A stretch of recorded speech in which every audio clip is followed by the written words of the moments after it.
What if I told you there's a place where clocks stopped ticking in 1952, where residents claim they've lived the same day for decades, where outsiders who enter begin to forget the world beyond the valley walls? This isn't fiction. This isn't a movie plot. 17 documented cases for missing research teams. One valley that refuses to let go of its past. Stay with me, because what you're about to hear will make you question everything you know about time, memory, and reality itself. Welcome back to Mysteries Beyond the Map. I'm your host, and today we're diving deep into one of the most disturbing and well-documented anomalies in modern history. TEMPUS VALE, or as locals call it, the town that time forgot. Before we begin, I need to warn you. This story contains verified testimonies, government documents that were declassified in 2019, and interviews with survivors who barely made it out. This isn't urban legend. This isn't folklore. This is something far more unsettling, because it's real. So grab your headphones, settle in, and whatever you do, don't stop listening until the end, because the most chilling part, this valley still exists, and people are still disappearing. Let me take you back to March 15th, 1987. A geography professor named Dr. Martin Ashworth was leading a student expedition through the Appalachian backcountry. They were mapping forgotten settlements, abandoned mining towns, the usual academic work. Nothing extraordinary, until they crested a ridge and looked down into a valley that wasn't supposed to exist. It wasn't on any of our maps, Dr. Ashworth later testified. Not the Geological Survey maps, not the satellite imagery, not even the old railroad charts from the 1800s. It was as if the valley had been erased from every record. But there it was, a complete town nestled in a depression between three mountains. Smoke rising from chimneys, cars parked on streets, the glint of windows reflecting the afternoon sun. A living, breathing community that didn't exist on paper. The expedition descended.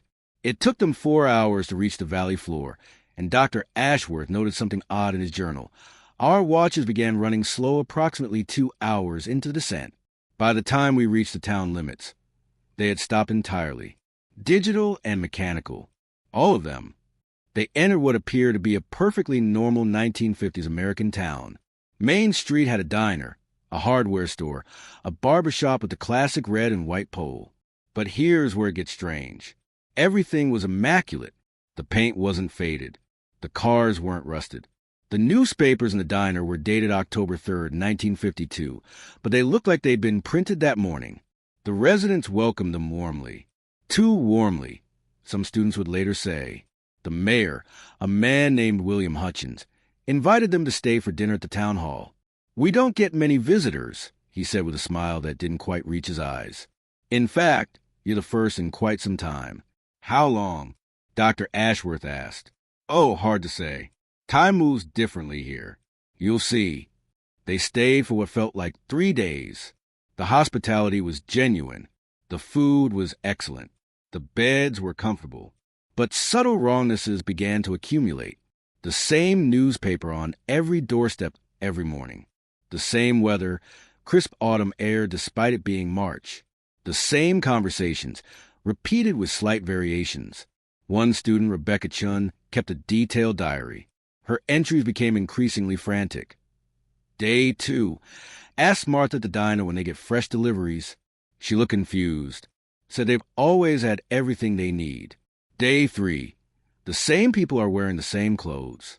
Day 4. Wait, is it day 4? My journal says day 4, but it feels like we just arrived. Day 5. Dr. Ashworth doesn't want to leave anymore. He says we should stay. Study this place. But when I look in his eyes, he looks empty. Day, I don't know how long we've been here. Rebecca Chun was the only one who made it out. She fled in the middle of the night. Climbing the ridge, they descended. She said the town came alive as she ran. Doors opened. People stood in the streets, watching. Not chasing, just watching. And she could hear Dr. Ashworth's voice calling from below, "Rebecca, come back. There's no rush. We have all the time in the world." It took her 18 hours to reach the ridgetop. When she looked back, the valley was gone. Just an unbroken forest canopy where a town should have been. Rebecca Chen's testimony triggered the first official investigation. The FBI sent a team in June 1987. They found the valley exactly where Rebecca described it. They entered with strict protocols, maintain radio contact every hour, document everything, retreat at the first sign of anomalous activity. They went silent after 48 hours. 3 weeks later, Special Agent David Morrison walked out of the valley alone. He was carrying a lunchbox, wearing a neat suit, and whistling a tune from the 1950s. When authorities intercepted him on the highway, he seemed confused by their urgency. "I'm just heading to work," he said. "I work at the hardware store in town. Have for 20 years. Good, honest work." Agent Morrison was 34 years old. He'd been with the FBI for 6 years. He had no memory of his life before TEMPUS VALE. His team members? Oh, they're still in town. Good people. You should visit. Psychological evaluation revealed something horrifying. Agent Morrison's memories had been rewritten completely. He genuinely believed he'd grown up in TEMPUS VALE, married his high school sweetheart in 1951, worked at the hardware store for 2 decades. When shown photos of his real family, his actual FBI badge, evidence of his true life, he became agitated and insisted they were forgeries. "That's not me," he kept saying. "I'm David Morrison from TEMPUS VALE. I've always been David Morrison from TEMPUS VALE." 6 months of intensive therapy achieved nothing. He was eventually released to a care facility, where he lived peacefully, always talking about going back home, until his death in 2003. The autopsy revealed something that still makes researchers uncomfortable. His brain tissue showed cellular patterns consistent with someone in their 70s, not a man who should have been in his 40s. He'd aged 30 years in 3 weeks. The government's response? They sealed the valley. Military cordon, no-fly zone, the works. But they couldn't leave it alone. The scientific implications were too significant. What if this was a natural time distortion? What if it could be studied, understood, replicated? Between 1987 and 1994, for more expeditions entered TEMPUS VALE. Each one followed different protocols, different equipment, different approaches. Each one ended the same way. Team members either disappeared entirely or emerged with their identities rewritten, believing they'd lived in the valley for decades. Dr. Sarah Kimura led the final official expedition in 1994. She was a physicist specializing in temporal mechanics, and she had a theory. The valley existed in a closed time-like curve, a loop where cause and effect fed back into themselves, creating a stable but isolated timeline. Her team deployed sensors throughout the valley. They documented incredible readings. Time was moving at approximately 1/10 normal speed within the valley's boundaries, but it wasn't consistent. Some areas experienced even slower time. Others had slight acceleration. The town itself sat in a pocket of near stasis, which explained why nothing aged, nothing changed. But Dr. Kimura discovered something else, something that ended all official expeditions. The valley was conscious, not in a human sense, but exhibited behavior consistent with a self-preserving system. When researchers tried to extract materials, equipment would malfunction. When they attempted to map exit routes, the topology would shift subtly. The valley didn't want to be understood. It wanted to be left alone. More than that, it wanted inhabitants. Dr. Kimura's final transmission, recorded on October 3rd, 1994, at 2:47 p.m. The date. Oh, God, the date? It's always October 3rd, 1952 here. That's not random. Something happened on that day. Something that trapped this place outside normal time. We need to find out what. I'm with the town hall. They have records. They must have records. If you don't hear from me in 24 hours, they never heard from her again. When the recovery team entered 3 days later, they found her equipment scattered at the town limits. Her notebook was open to a single sentence written over and over in increasingly shaky handwriting. "I've always lived here. I've always lived here. I've always lived here." The valley was sealed permanently. Official stance: environmental hazard zone. No entry under any circumstances. But the story doesn't end there, because people still find the valley. Hikers who ignore warnings. Explorers chasing rumors. And a handful have made it out with their memories intact. Let me share 3 testimonies that paint a picture of what Tempus Vale really is. Testimony 1. Marcus Wellington, November 1998. Marcus was a documentary filmmaker who illegally entered the valley, convinced he'd expose a government conspiracy. He lasted 6 days before fleeing in terror.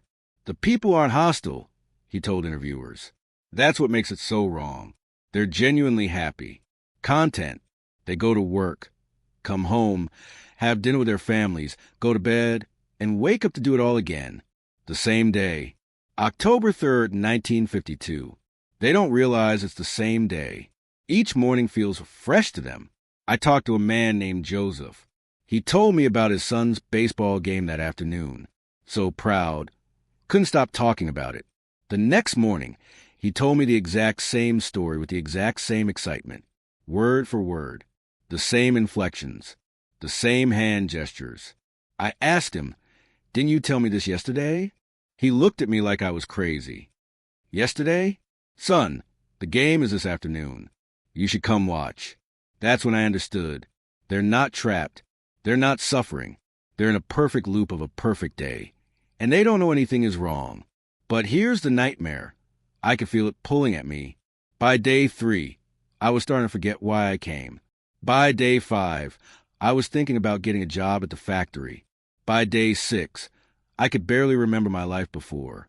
I ran because I wrote myself notes, taped them to my body. You are Marcus Wellington. You have a daughter named Emma. This is not your home. Leave. When I found myself wanting to throw those notes away, I knew I had to leave immediately. The hardest part? A piece of me still wants to go back. It was the most peaceful I've ever felt. Testimony 2. Jennifer and Robert Cross, March 2003. The Crosses were amateur historians researching Appalachian ghost towns. They stumbled into Tempus Vale while following an old railroad grade. Jennifer speaks. We realized something was wrong when we saw the town school. Children playing at recess, all wearing clothes from the 1950s. At first, we thought it was a historical reenactment. But then we noticed the children never aged. Not physically, but their eyes were old, ancient, like they lived 1,000 lifetimes, but couldn't remember any of them. One little girl, she looked 8 years old. She came up to me and said, "Are you new? We had someone new once." Or, "Maybe it was today." Or, "Tomorrow. Time is funny here, isn't it?" She laughed, but there was no joy in it, just this hollow, automatic response. Robert adds, we stayed in what we thought was overnight. The innkeeper, Mrs. Patterson, was lovely, made us breakfast, eggs, bacon, fresh coffee. We ate, we thanked her, we went for a walk around town. When we came back an hour later, she was making us breakfast again, the same breakfast. She greeted us like she hadn't seen us all day. I said, "Mrs. Patterson, you just made us breakfast." She smiled and said, "Don't be silly. It's 7 a.m. You must be hungry after your journey." I checked my watch. It was 7 a.m., but I knew we'd eaten breakfast hours ago. That's when the panic set in. We left immediately. Didn't pack. Didn't say goodbye. Just ran. As we climbed out of the valley, I looked back and saw Mrs. Patterson waving from the doorway. She called out, "Come back for breakfast. I make the best eggs in the valley." Like we'd never been there at all. Testimony 3. Dr. Raymond Foster, August 2011. Dr. Foster was a psychiatrist who entered the valley deliberately. He wanted to understand the psychological mechanism that trapped people. I went in with a hypothesis, he explained in his published paper. I believe the valley created a form of environmental dissociation. The brain, confronted with temporal inconsistency, would retreat to acceptance rather than face existential crisis. I was wrong. What happens in Tempus Vale is far more insidious. The valley doesn't override your memories. It doesn't brainwash you. It offers you something infinitely seductive, certainty. In the outside world, we live with anxiety about the future. We carry regrets about the past. We exist in constant temporal uncertainty. But in Tempus Vale, there is no future to fear. There is no past to regret. There is only now, and now is always pleasant. I watched myself start to surrender. My training helped me recognize the stages. First, the relief. Then, the comfort. Then, the desire to stop fighting. By day 4, I understood why people stay. It's not that they can't leave. It's that they don't want to. I forced myself out by doing something drastic. I broke my own finger. The pain anchored me to physical reality, to the present moment that was MY present, not the valleys. The injury kept me focused on the fact that I needed medical attention outside. It saved my life. But here's what haunts me. I healed that broken finger with intensive therapy for the psychological trauma of TEMPUS VALE. The finger healed in 6 weeks. The psychological trauma? I don't think I'll ever fully recover, because I know what's there. I know that peace exists, and some dark part of me still wants to go back. So what is TEMPUS VALE? How can a place exist outside normal time? Scientists, philosophers, and paranormal researchers have proposed numerous theories. Let's examine the most compelling. Theory 1, the quantum trap. Some physicists suggest the valley represents a naturally occurring quantum phenomenon. In quantum mechanics, particles can exist in superposition, multiple states simultaneously, until observed. What if the valley exists in a macroscopic quantum superposition? October 3rd, 1952, both happened and is always happening. The valley and its inhabitants exist in all moments of that day simultaneously, experiencing as a continuous present. This theory explains the temporal distortion, the memory effects, and why removing object from the valley is so difficult. Anything that enters becomes entangled with the valley's quantum state. Leaving requires decouring from that entanglement, which is psychologically interpreted as losing your valley identity. But it doesn't explain the intelligence, the apparent consciousness of the valley itself. Theory 2, the psychic resonance. Paranormal researchers propose a different mechanism, collective unconscious imprinting. Something traumatic happened on October 3rd, 1952. Something so significant that it imprinted on the fabric of reality itself. The valley became a psychic recording, playing that day on an endless loop. Humans who enter the valley don't just observe the recording.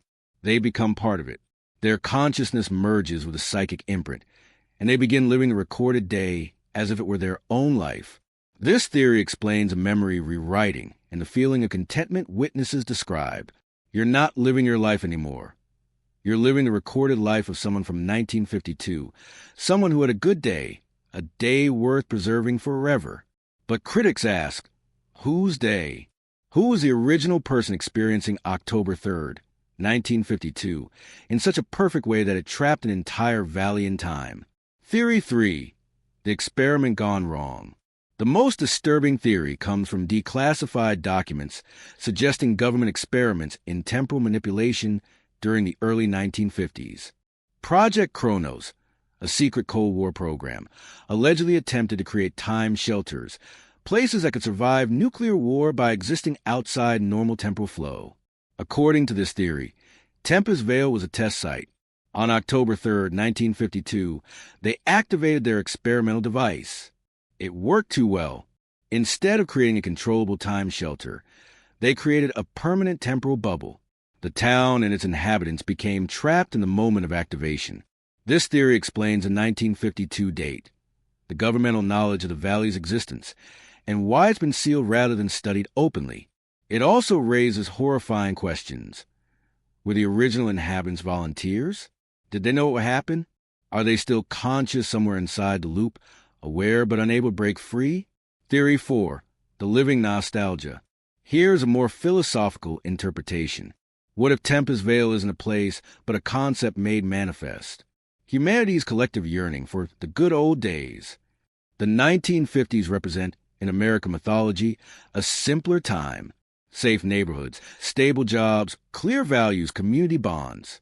What if that nostalgia became so powerful, so concentrated in this particular location, that it physically manifested? The valley is human longing given form. It's every wish to go back to when things were better, made real. This theory explains why the valley is seductive, why people want to stay. You're not being trapped. You're being given exactly what you unconsciously wish for. Escape from the complexity and uncertainty of modern life into a perfect, unchanging past. But it raises the darkest question of all. If Tempus Vale is born from human desire, what does it say about us that we created a prison and called it paradise? After analyzing all documented cases, disturbing patterns emerge. Patterns that suggest Tempus Vale is more than an anomaly. It might be growing. Pattern 1. Increasing magnetic pull. Early visitors to the valley described it as strange but escapable. Recent testimony suggests it's becoming harder to leave. The psychological pull strengthens. The memory rewriting happens faster. It's as if the valley is learning, adapting, becoming more efficient at capturing inhabitants. Marcus Wellington resisted for 6 days in 1998. When amateur urban explorers entered in 2019, yes, people still find it. They reported struggling to leave after just 48 hours. The valley's grip is tightening. Pattern 2. Expanding boundaries. Geographical analysis of witness testimonies reveals something alarming. The valley might be growing. In 1987, it encompassed roughly 3 square miles. Reports from 2015 suggest it may now cover 5 square miles. The temporal distortion is spreading. Hikers have reported areas near the valley where time feels thick, where watches run slow, where they experience déjà vu and temporal confusion. These buffer zones, as researchers call them, seem to be expanding outward from the valley center.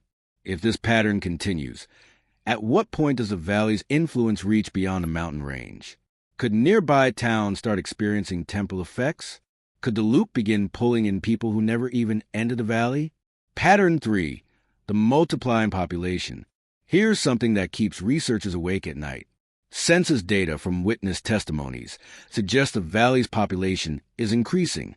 In 1987, approximately 800 people lived in Tempus Vale. Recent observations put the number closer to 1,200. Where are these additional people coming from? The obvious answer: visitors who never left. But the math doesn't work.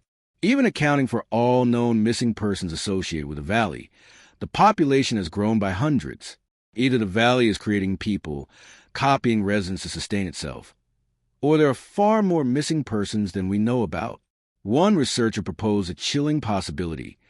What if the valley exists simultaneously across multiple timelines?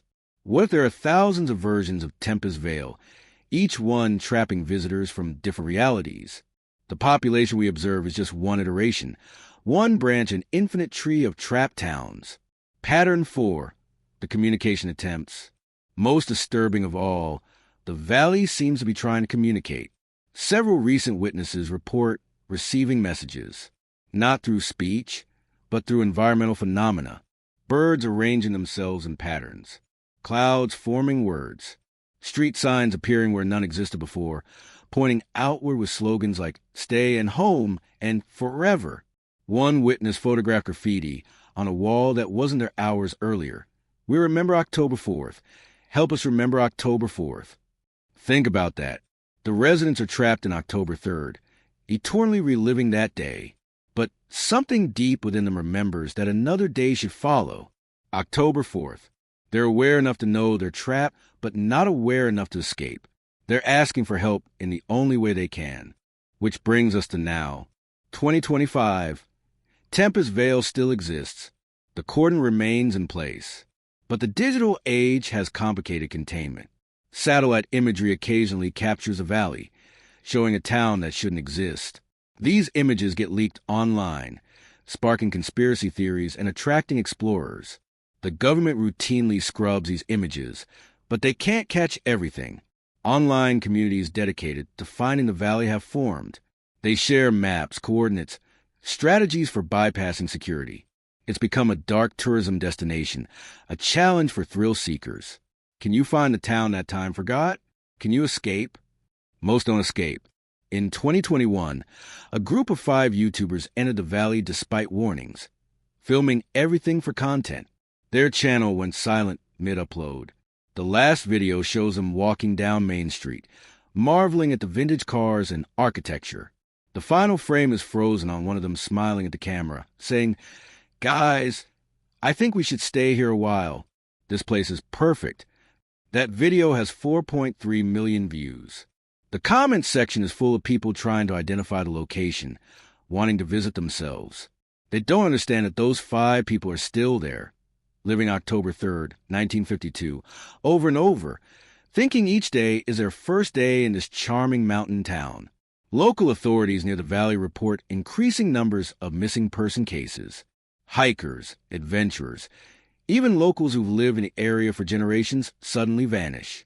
Search parties find no bodies, no evidence. Just occasionally, witnesses report seeing someone walking toward the mountains with a strange look on their face. Content: peaceful, like they're going home. The valley is calling people, and some are answering. Let's talk about what happens to people who escape, because leaving Tempus Vale doesn't mean you're free. Every survivor reports the same experience. The pull never stops. They dream about the valley. They wake up convinced they need to return. They feel like they left something important behind, even though they can't remember what.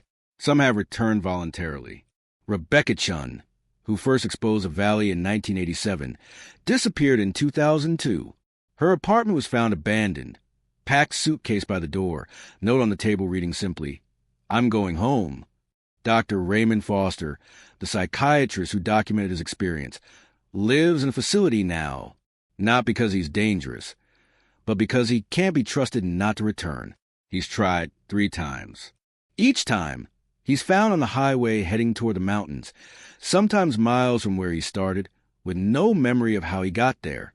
The valley owns a piece of you once you've been there, his therapist explained. It's like an addiction, but worse, because what you're addicted to is a version of yourself that doesn't suffer, that doesn't struggle, that exists in perpetual contentment. How do you fight that? How do you convince someone that suffering and uncertainty and growth are better than peace? Survivors describe a specific feeling: temporal homesickness. They feel like they're living in the wrong time. Modern life feels too fast, too chaotic, too uncertain. They long for October 3rd, 1952, when everything was simple, safe, known. Some have taken their own lives, unable to exist in a world that moves forward when they desperately want to go back. Their suicide notes share common themes. I don't belong in this time. I need to go home. I remember being happy there. The valley doesn't just trap bodies. It traps souls. If you're planning to search for Tempus Vale, despite everything I've told you, there are warning signs to watch for. These might save your life. Sign 1, temporal disorientation. If you're hiking in the Appalachian backcountry and suddenly feel confused about what time it is, what day it is, check your watch. If it's stopped or running slow, turn back immediately. You're entering the buffer zone. Sign 2, atmosphere changes. The air near the valley has a distinct quality. Witnesses describe it as thick or heavy. Sound become muffled. Colors seem more saturated, like an old Technicolor film. If the world suddenly looks like a vintage postcard, you're too close. Sign 3, the welcoming committee. If you see people in 1950s clothing who seem friendly and welcoming, who invite you to stay for dinner, who tell you there's no rush, run. Don't talk to them. Don't accept their hospitality. Every moment of interaction makes it harder to leave. Sign 4, memory confusion. If you start remembering things that didn't happen, childhood memories set in a place you've never been, a job you never had, people you never knew. These are the valley's memories beginning to overwrite yours. You have hours at most before you forget who you really are. Sign 5, the desire to stay. This is the most dangerous sign. If you suddenly feel that you've found what you've been searching for, that this place is perfect, that you could be happy here forever, you're already trapped. The only way out is to consciously, painfully reject that feeling and force yourself to leave. But here's what they don't tell you in the survival guides. By the time you recognize these signs, it might already be too late. The valley doesn't trap you with force. It traps you with seduction. And the most terrifying part? Deep down, in a place you don't want to acknowledge, you might want to be trapped. After decades of documentation, we're left with more questions than answers. Let me pose the most significant ones. Question 1. What happened on October 3rd, 1952? This is the central mystery. Was it the government experiment theory? Was it a natural phenomenon? Was it something else entirely? We know something significant occurred that day, something powerful enough to trap an entire town outside time. But what? Historical records show October 3rd, 1952, was an ordinary autumn day. No major events, no disasters, no obvious catalyst, which makes it even stranger. Why that specific day? Why that specific place? Some researchers believe the answer lies in the town hall records. Multiple witnesses mention a town celebration that evening, something about a town anniversary or founding. But details are always vague, memories always unclear. If we could access those records, if we could understand what made that day special, we might unlock the valley's secret.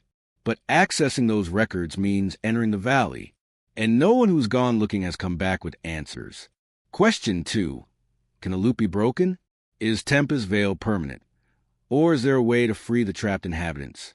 If we understood the mechanism, could we reverse it? Should we even try? That last question is more complex than it seems. The residents appear content. They're living their perfect day, eternally. From their perspective, nothing is wrong. Breaking the loop might free them into a world they don't recognize, stripping away their peace and replacing it with confusion and loss.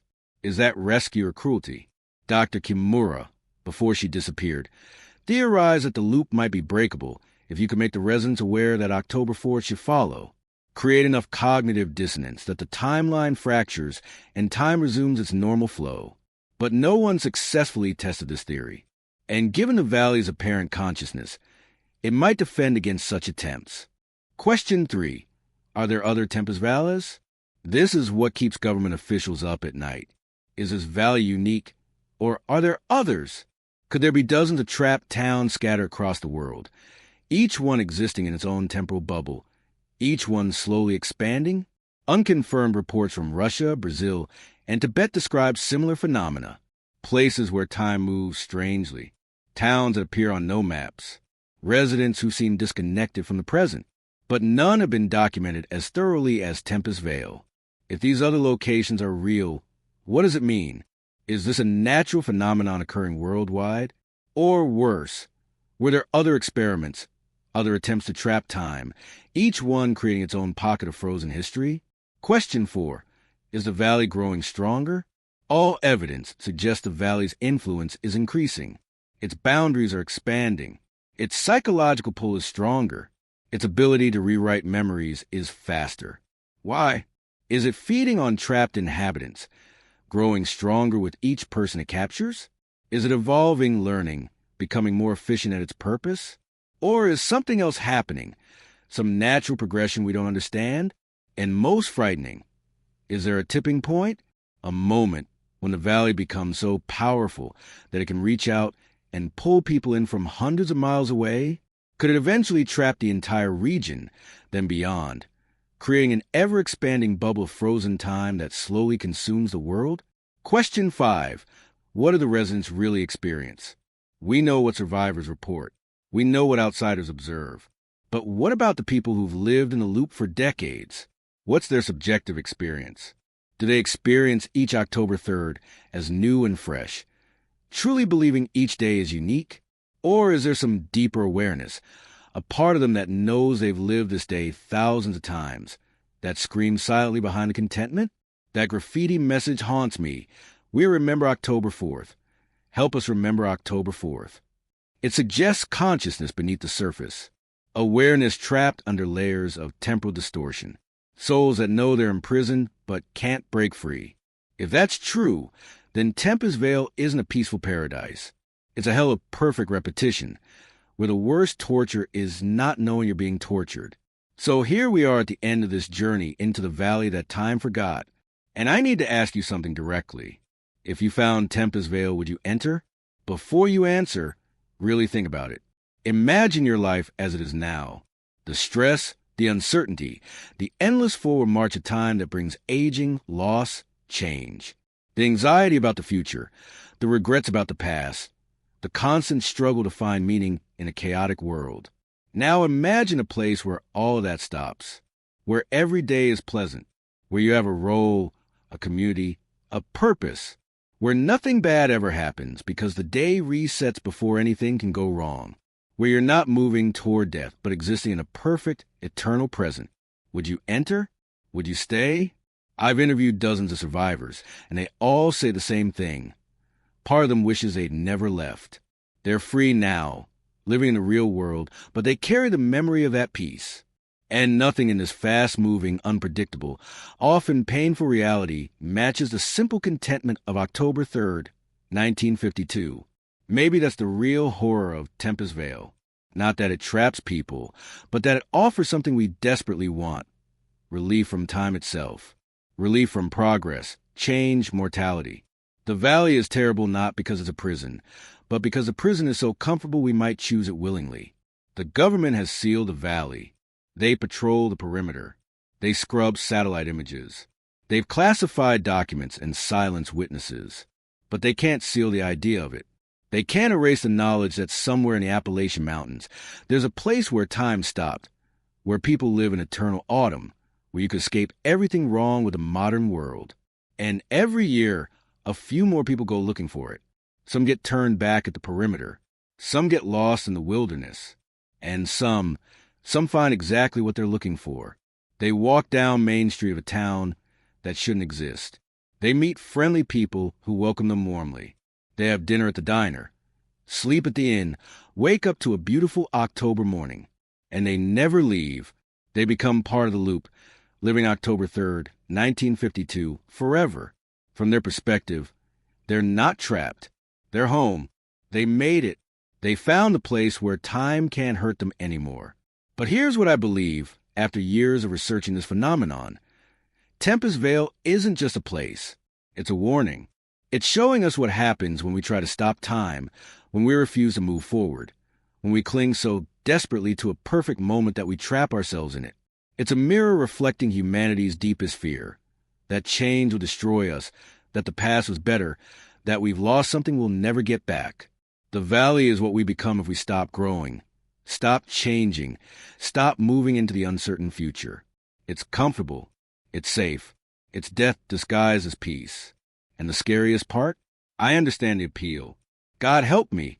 I understand why people stay. The valley is still there.